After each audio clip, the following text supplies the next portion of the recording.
Now actually, I hadn't seen Ratatouille before. To be honest, I still kinda had a bad taste in my mouth from Cars, and I wasn't exactly sure how they were gonna make cooking appeal to kids. So I never really gave this one a chance. But there's Easy Bake Ovens, so what do I know?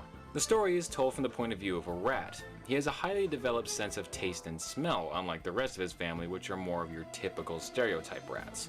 He dreams of being a great chef, but of course no one wants a rat working in their kitchen. As luck would have it, he happens across a bumbling human named Linguini, who's an absolutely horrible chef, but he can't afford to lose this job. And together they set out to become Paris's best chef. Now, as I said, I wasn't exactly sure how they're going to make cooking appeal to kids, but as the movie went on, I realized that the movie is less about cooking and more about creativity, which is great.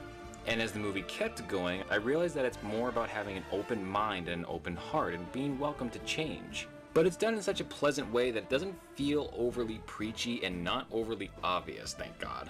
I think a big part of this is because Pixar went back to showing us a world from a point of view that we don't normally think of, in this case a rat. Now, I'll admit that kind of in the beginning of the movie, I went back and forth a lot with how I felt about it. On the one hand, I thought the pace was really refreshing and all the stuff with Patton Oswalt's character Remy was really great. But then there are some awkward scenes that I found to be really emotionally confusing, most of them involving Linguini. And that's probably my only real big issue with the movie. He isn't really established until the end of the movie, because he becomes something by the end of the movie, but that something wasn't what he was earlier in the movie. But that's kind of the problem, is that I don't really know what he was in the beginning of the movie. Is he clumsy? Is he an idiot?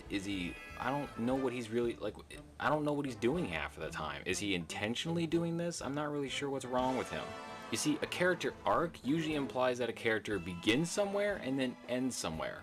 By the end of the movie, I definitely felt that he ended up somewhere that was different from before. I'm just not really sure where he was before. In fact, what I noticed was that all of the awkward scenes involved the humans, but none of them involved the rats.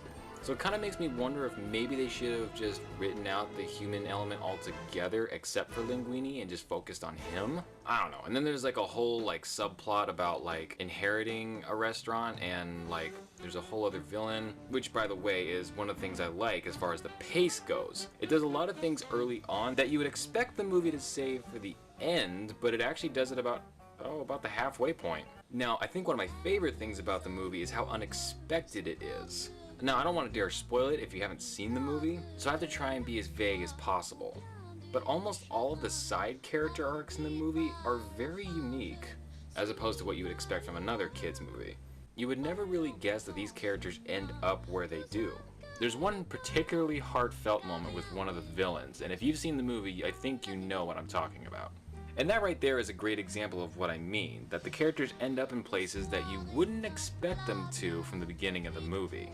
Overall, I think Ratatouille is a great return to form for Pixar. I definitely think we could have skipped Cars and just went straight to this one. It's not really a classic by any means, but it's definitely an improvement over Cars, and I'd certainly recommend seeing it at least once.